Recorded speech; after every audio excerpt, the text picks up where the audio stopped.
හෙට ඉඳන් මම මේ කියන ටික පුරුදු වෙන්න. කාටවත් කුණුහරුපෙන් කතා කරන්න එපා.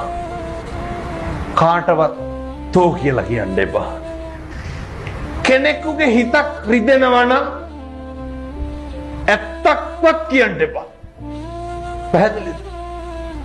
සමහරු කියනවා නේද ඔය ඒකට නම් කියන්නේ මෝඩකම කියලා. මම බෙල්ල ගහලා ගියත් කියන්න තියෙන දේ කියනවා කියලා. ඒක හපංකමක්ද? එහෙම කියන්නේ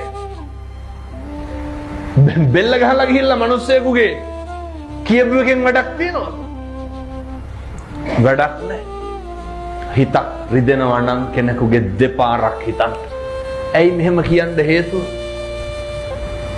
මරණ මංචකේ එළවයි මෙලවයි දෝලණය වෙනකොට මොකක්ද මතක් වෙන්න ඕන? මම මගේ ජීවිතේ කිසි කෙනෙකුගේ හිතක් රිද්දලා නැහැ. මම කාටවත් තෝ කියලා කතා කරලා නැහැ.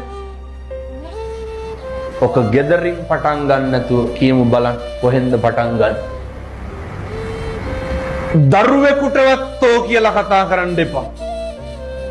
හරි මෛත්‍රියෙන් වැඩ කරන්න.